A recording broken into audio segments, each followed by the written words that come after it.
Good morning प्रिया।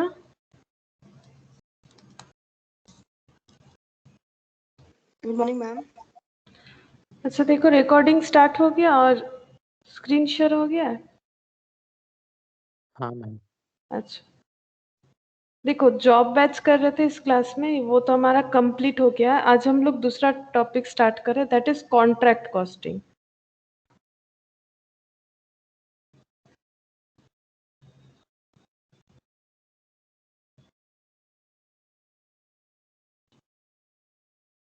ठीक है, costing का मतलब ही क्या होता है? किसी भी चीज का कॉस्ट को कैसे कैलकुलेट करना पड़ेगा, उसका टेक्निक। अब कॉन्ट्रैक्ट कॉस्टिंग का मतलब है कॉन्ट्रैक्ट में जो भी काम होता है, ठीक है, कॉन्ट्रैक्ट रिलेटेड जो भी काम होता है, मतलब जो काम मोर देन 1 ईयर तो होगा ही होगा। एक बार सोच के देखो, कॉन्ट्रैक्ट में जो भी काम होता है वो बहुत मतलब बहुत बड़ा काम होता है और उसके लिए टाइम ड्यूरेशन बहुत ज्यादा लगता है। जैसे कि ब्रिज बन रहा है या फिर कोई रोड बन रहा है, कंस्ट्रक्शन रिलेटेड काम, कोई बिल्डिंग बन रहा है, ठीक है, जो भी कंस्ट्रक्शन रिलेटेड काम है उसके लिए कॉन्ट्रैक्ट में काम होता है, ठीक है, कॉन्ट्रैक्ट दिया जाता है। गवर्नमेंट की तरफ से भी होता है, प्राइवेटली भी होता है। अब जैसा काम रहेगा उस हिसाब से, जैसे सड़क वड़क बनता है, जो कि रोड, ये सब क्या करते हैं, गवर्नमेंट किसी कॉन्ट्रैक्टर को इसका कॉन्ट्रैक्ट दे देती है और उसके बाद ये कॉन्ट्रैक्ट, अब सड़क बनने में टाइम तो लगता ही है, उसी तरह से तो कॉन्ट्रैक्ट कॉस्टिंग मतलब जो भी कंस्ट्रक्शन रिलेटेड काम है उसके लिए जो भी हमारा खर्चा होता है, उसके लिए जो कॉस्टिंग टेक्निक यूज होता है, उसे हम लोग बोलते हैं कॉन्ट्रैक्ट कॉस्टिंग। नॉर्मली जो जिस वर्क को एग्जीक्यूट करने के लिए मोर देन 1 अकाउंटिंग ईयर तो हमें चाहिए ही चाहिए, ठीक है।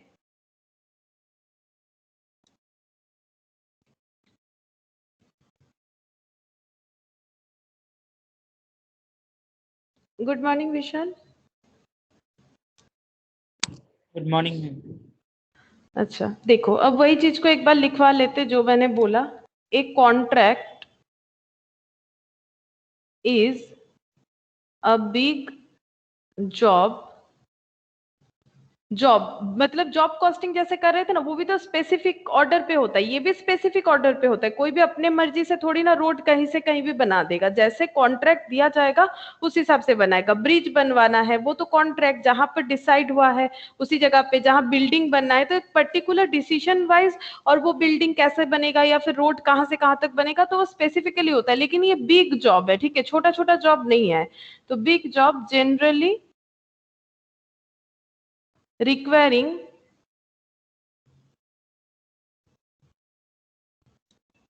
the execution period of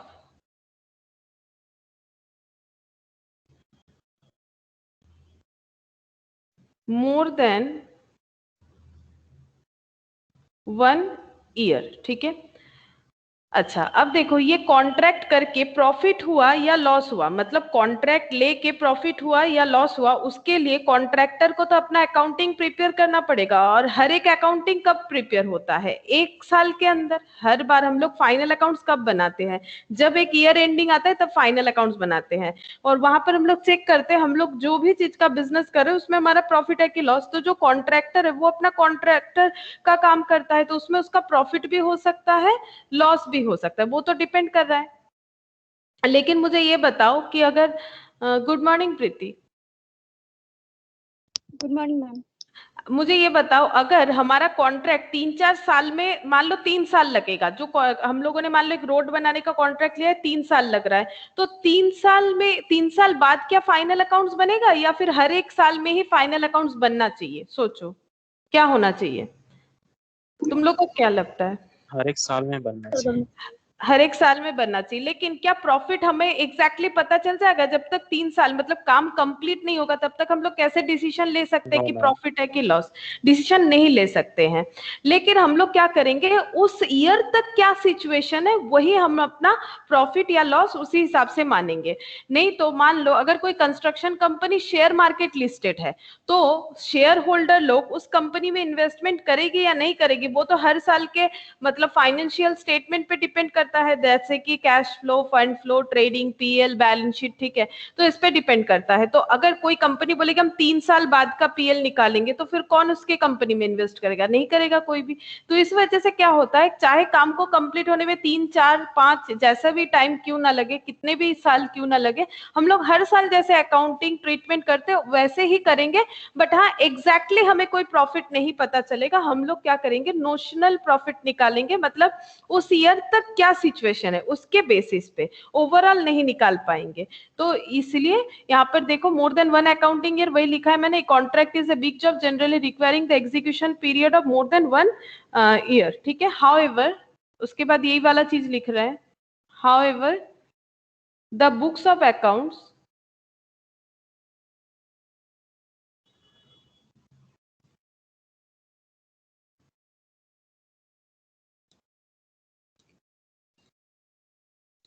must be closed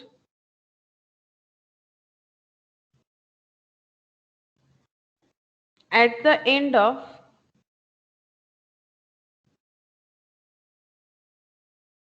each year,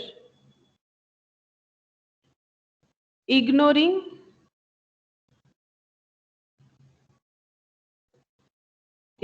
the percentage of, percentage लिखा है, percentage of completion of contract. कितना कंप्लीट हुआ उससे हमें कोई लेना देना नहीं है। कंप्लीट मान लो 3 साल बाद ही होगा, लेकिन जितना तक कंप्लीट हो रहा है, जो सिचुएशन में है, उतने तक का अकाउंटिंग हम लोग कर सकते हैं। अच्छा, अब लिखो, we are required to prepare a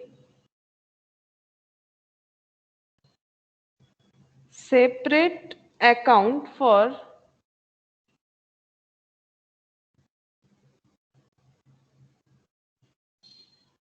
each contract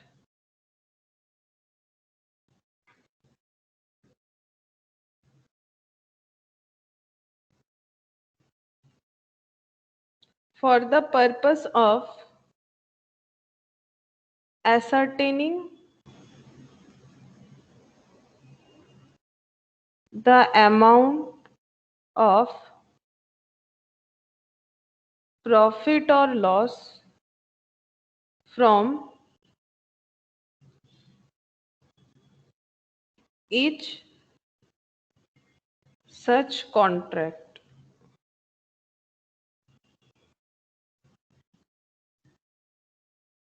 The amount of profit or loss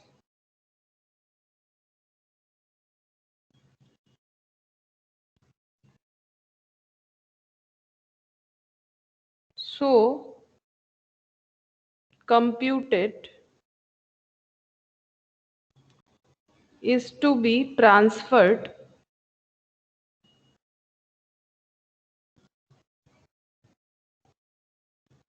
to the PL of the company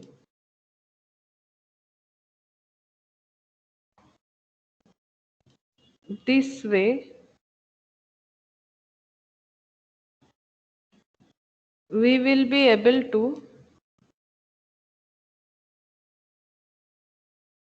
calculate the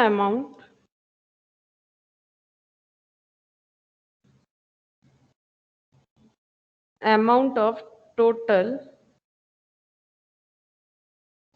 profit or loss of the business organization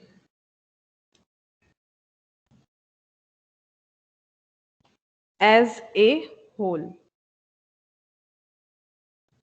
देखो ये क्या लिखा है, समझाते के एग्जाम्पल से, यहां पर ही करके दिखाते हैं। सपोज हमारा 2 कॉन्ट्रैक्ट है, 3 कॉन्ट्रैक्ट है, कॉन्ट्रैक्ट 1, कॉन्ट्रैक्ट 2 और कॉन्ट्रैक्ट 3, 3 अलग अलग कॉन्ट्रैक्ट लिया हुआ है हमारा, ठीक है। तो पहले कॉन्ट्रैक्ट का भी हम लोग अपना लेजर बनाएंगे। पहले कॉन्ट्रैक्ट का खर्चा हो सकता है, तो यहाँ पर 2 एक्सपेंसेस, जैसे पीएल होता है, कॉन्ट्रैक्ट एक नॉमिनल अकाउंट होता है, तो पीएल मतलब expense to expense by income, ठीक है। पहले कॉन्ट्रैक्ट में इनकम और एक्सपेंस आया और ओवरऑल करके प्रॉफिट आया, ठीक है, ओवरऑल प्रॉफिट आया, ये एक होगा, ठीक है। दूसरे वाले में भी यहाँ पर लिखते हैं टू एक्सपेंस, ठीक है, बाय इनकम, और इसमें सपोज लॉस आया, कॉन्ट्रैक्ट 2 को परफॉर्म करके लॉस आया, हो सकता है। और कॉन्ट्रैक्ट 3, इसमें भी एक्सपेंस और इनकम होगा, एक्सपेंस इनकम, और 2 प्रॉफिट, प्रॉफिट आ गया। अच्छा, अब हम लोग को करना क्या है, ये जो प्रॉफिट एक ओवरऑल पीएल बनता है कंपनी का, वहां पर हम लोग ये प्रॉफिट या लॉस को ट्रांसफर कर देंगे। जैसे कॉन्ट्रैक्ट 1 में हमारा प्रॉफिट आया था, ठीक है, तो कॉन्ट्रैक्ट 1 का जो प्रॉफिट है ये हमारा ट्रांसफर हो जाएगा। सपोज यहाँ पर ये कलर से कर दिया कॉन्ट्रैक्ट 1, तो यहाँ पर लिख देते हैं बाई कॉन्ट्रैक्ट 1, प्रॉफिट है तो बाई कॉन्ट्रैक्ट 1। अच्छा, कॉन्ट्रैक्ट 2 में लॉस आया, तो इसको लिख देते हैं 2 कॉन्ट्रैक्ट 2, और कॉन्ट्रैक्ट 3 में प्रॉफिट आया, इसको लिख देते हैं बाई कॉन्ट्रैक्ट 3। और उसके बाद हम लोग ओवरऑल एक प्रॉफिट या लॉस जो भी आएगा, ठीक है, अगर प्रॉफिट आ रहा है प्रॉफिट, आई होप प्रॉफिट ही आएगा, क्योंकि 2 बार प्रॉफिट एक बार लॉस से डिपेंड कर रहा है लॉस कितना है, तो प्रॉफिट या लॉस कुछ भी आ सकता है। तो वही चीज देखो यहाँ पर मैंने लिखवाया है, यहाँ पर मैंने क्या लिखवाया है, we are required to prepare a separate account for each contract. ये देखो सेपरेट अकाउंट ईच कॉन्ट्रैक्ट का हम लोगों ने बना लिया, क्यों, ताकि हम लोग एसर्टेन कर पाए कि कितना प्रॉफिट या लॉस हुआ है हर एक कॉन्ट्रैक्ट में इंडिविजुअली, ठीक है, वही चीज लिखवाया, हर एक कॉन्ट्रैक्ट में इंडिविजुअली क्या प्रॉफिट या लॉस है वो हम लोग आइडेंटिफाई कर पाए। The amount of profit or loss so computed is to be transferred to the PL of the company this way। और इसी तरह से हम लोग को क्या करना है, कंपनी का जो PL है उसमें ये ट्रांसफर कर देना है। कंपनी ने अलग 3 कॉन्ट्रैक्ट लिया था, लेकिन ओवरऑल कंपनी का जो PL है उसमें उसे ट्रांसफर कर देना है। क्योंकि जब शेयर होल्डर लोग, ये सब क्यों किया जाता है, क्योंकि हमें कॉन्सोलिडेट एक बैलेंस शीट तो चाहिए होता है, कॉन्सोलिडेट फाइनेंशियल स्टेटमेंट तो चाहिए होता है, हम लोग इंडिविजुअल थोड़ी ना हर एक कॉन्ट्रैक्ट के लिए चेक करेंगे, इसीलिए कॉन्सोलिडेट किया जाता है, तो कॉन्सोलिडेट PL बनेगा यहाँ पर। The amount of profit or loss so computed is to be transferred to profit and loss of the company this way we will be able to calculate the amount of total profit and loss of the business organization as a whole। ये तो individual contract का profit या loss बता रहा है, लेकिन इस businessman का मतलब इस कॉन्ट्रैक्ट कंपनी का कितना प्रॉफिट या लॉस है ये हमें कैलकुलेट करने आना चाहिए, ठीक है, मतलब कैलकुलेट करना पड़ेगा, ये नेसेसरी है, इसीलिए एक ओवरऑल PL हम लोग बनाते हैं। अच्छा, उसके बाद नेक्स्ट पॉइंट लिखो,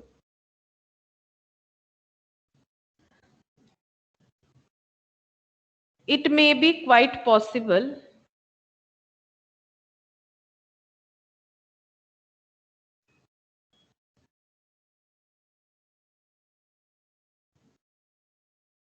there are some expenses which are not related to a particular contract। In such case, the amount of expense is to be charged to profit and loss of the business organization। मतलब अगर ऐसा कोई खर्चा दिया हुआ है जो उस पर्टिकुलर कॉन्ट्रैक्ट के लिए नहीं दिया हुआ है तो हम लोग उसको क्या करेंगे, उस खर्चे को पीएल में चार्ज करेंगे। मतलब जब हम लोग इसका क्वेश्चंस करेंगे तो कैसे होगा, उस वजह से मैंने ये पॉइंट यहाँ पर डाला कि अगर कोई भी ऐसा एक्सपेंसेस है जो कि उस पर्टिकुलर कॉन्ट्रैक्ट को रिलेट नहीं कर रहा है, जिसका अकाउंटिंग हम लोग कर रहे हैं, तो उस केस में उस खर्चे को सीधा पीएल में हमें चार्ज कर देना है, बिजनेस का खर्चा बोल के, ठीक है, उस कॉन्ट्रैक्ट का नहीं है बट बिजनेस का खर्चा है। अच्छा, while, उसके बाद while preparing the contract account, all the expenses relating to the contract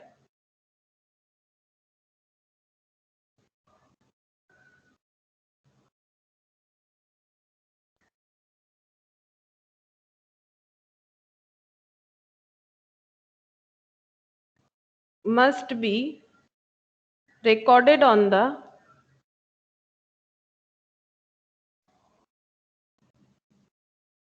debit side of the account।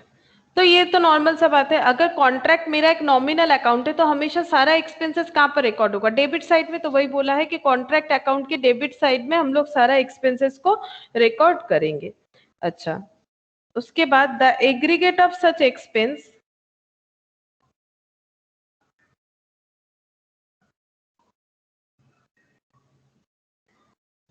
और इस एक्सपेंसेस का जो एग्रीगेट होगा मतलब टोटल होगा उसको क्या बोलेंगे, is known as cost of contract, cost of contract to date. ठीक है, इसे बोला जाता है cost of contract to date. मतलब अभी तक का जितना भी कॉस्ट इनकर्ड हुआ है उसको हम लोग बोलेंगे cost of contract to date. अच्छा, next, while preparing the contract account, the amount of income is to be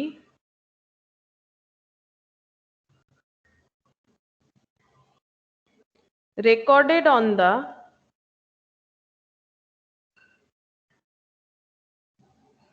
credit side and it is to be presented in the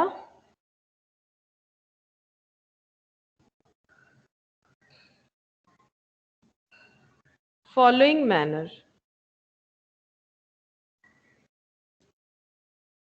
अच्छा, देखो क्या लिखा है, while preparing the contract account the amount of income is to be recorded on the credit side। Credit side में हम लोग income को record करेंगे, नॉर्मल सा बात है क्योंकि कॉन्ट्रैक्ट अकाउंट एक नॉमिनल अकाउंट है तो इसके क्रेडिट साइड में इनकम और गेन जाएगा और डेबिट साइड में एक्सपेंसेस जाएगा। और कैसे इसको प्रेजेंट करना है, ऐसे कॉन्ट्रैक्ट अकाउंट ऐसे हम लोग लिखेंगे। अब जब जो टाइम पीरियड होगा फॉर द ईयर एंडेड, इस तरह से यहाँ पर फॉर द ईयर एंडेड बोल के, फॉर द ईयर एंडेड भी हो सकता है इसमें या फिर फॉर द पीरियड भी हो सकता है, जैसे कि 9 मंथ्स का कोई कॉन्ट्रैक्ट था वो भी हो सकता है। तो फिर अगर मतलब क्वेश्चन में नॉर्मली ऐसे होता है, ठीक है, कि 9 मंथ्स का बाकी है, उतने का हम लोगों को करने के लिए बोला है, तो फॉर द पीरियड भी हो सकता है, फॉर द ईयर एंड भी हो सकता है। ठीक है, तो यहाँ पर सारा एक्सपेंसेस रिकॉर्ड हो जाएगा इधर, और इधर हम लोग ऐसे करके रिकॉर्ड करेंगे अर्निंग को बाय WIP बोल के। WIP मतलब वर्क इन प्रोग्रेस। इसमें लिखेंगे एक point, value of work certified, और यहां पर होगा cost of work not certified, या फिर इसको बोला जाता है अनसर्टिफाइड। यहाँ पर ये दो पॉइंट हमें ध्यान से देखना है, एक में लिखा हुआ है वैल्यू, एक में लिखा हुआ है कॉस्ट। ठीक है, तो ये दोनों बात से डिफरेंस हो जाएगा वैल्यू और कॉस्ट से। देखो वैल्यू और कॉस्ट का क्या डिफरेंस होता है, जैसे अगर हम लोग ट्रेडिंग अकाउंट बनाते हैं तो यहां पर हम लोग लिखते हैं बाई सेल्स और ऐसे ही लिखते हैं बाय क्लोजिंग स्टॉक। तो मुझे बोलो इसमें कौन सा वैल्यू बता रहा है और कौन सा कॉस्ट बता रहा है?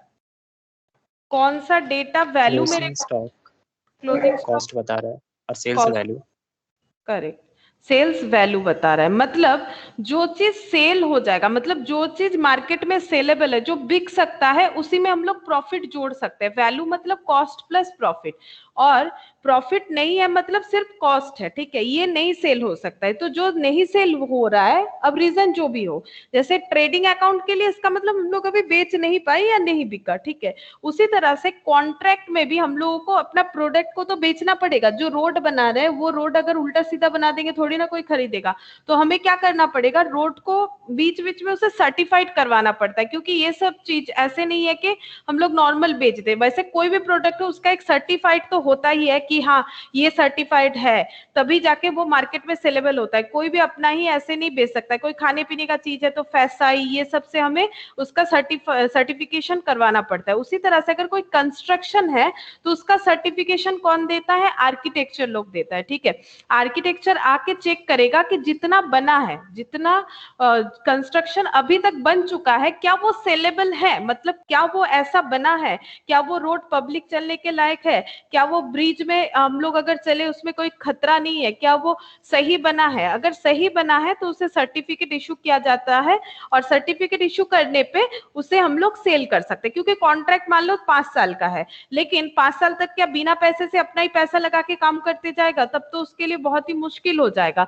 तो कॉन्ट्रैक्ट में क्या होता है, पहले कुछ एडवांस पैसा ले लिया जाता है, ठीक है, फिर काम शुरू किया जाता है, उसके बाद थोड़ा थोड़ा काम सर्टिफाइड करवा के बेचा जाता है। उससे क्या होता है, पैसा आते रहता है, फिर काम धीरे धीरे इसी तरह से रोलिंग होते पूरा होता है, ठीक है। तो जैसे जो प्रोडक्ट बिक गया, जितना सब बेच सकते हैं हम लोग, जैसे दो पार्टी है, जो कॉन्ट्रैक्ट लेता है वो होता है कॉन्ट्रैक्टर, और जो कॉन्ट्रैक्ट देता है, ठीक है, वो होता है कॉन्ट्रैक्टी, ठीक है।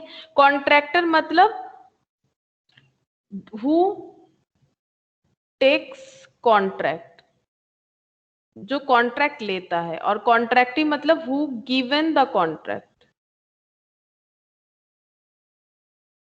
जो कॉन्ट्रैक्ट दे रहा है। अब जैसे मान लो ये 1 अप्रैल 2020 से लेके 31 मार्च 2021 तक का मान लो हमारा अकाउंटिंग ईयर है, ठीक है। अब एक साल में क्या होगा, एक एक साल में हम लोग मान लो सर्टिफाइड करवा रहे हैं, तो जैसे ही 31 मार्च आएगा तो कोई आर्किटेक्चर को हमें बुलाना पड़ेगा, उनसे सर्टिफाइड करवाना पड़ेगा, तभी हम लोग कॉन्ट्रैक्टी को बेच पाएंगे अपना प्रोडक्ट जितना सा बना है। लेकिन ऐसा जरूरी तो, अब देखो यहाँ पर क्या हो गया, अब देखो जो बेच पाएंगे वो सेल हो जाएगा, ठीक है, जिसका सर्टिफिकेशन मिल जाएगा वो सेल हो जाएगा। और उसके लिए यहाँ पर क्या यूज हुआ है, वर्क सर्टिफाइड। जो सर्टिफाइड हो गया उसमें हम लोग प्रॉफिट लगा के बेच देंगे, लेकिन जो सर्टिफाइड नहीं हुआ उसे हम लोग बोलेंगे अनसर्टिफाइड। अब अनसर्टिफाइड वर्क कैसे बनता है, जैसे यहाँ पर हम लोगों ने जितना भी मान लो कंस्ट्रक्शन पूरा किया है, अब मार्च के 31 को ही आर्किटेक्चर हर जगह पहुंच जाएगा ऐसा तो नहीं है। एक हम लोग ही तो नहीं है जो उनको बुला रहे हैं, बहुत सारे लोग होंगे ऐसे कॉन्ट्रैक्टर का काम करते हैं, तो वो सभी बुला रहे होंगे।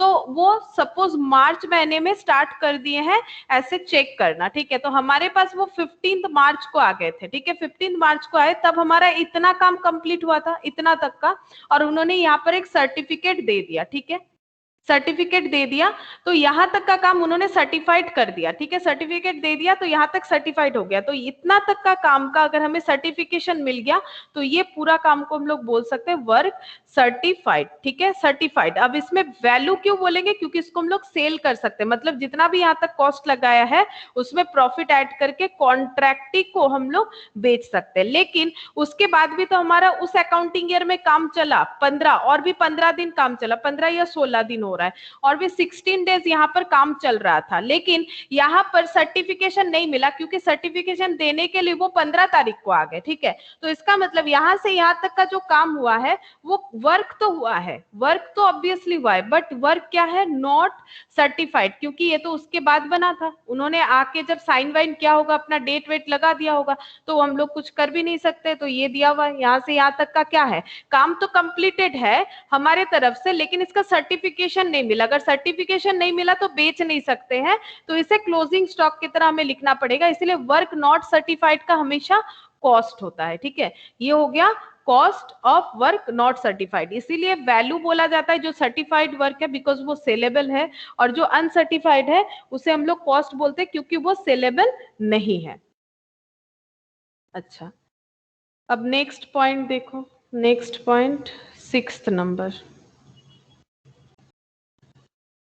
if the contract is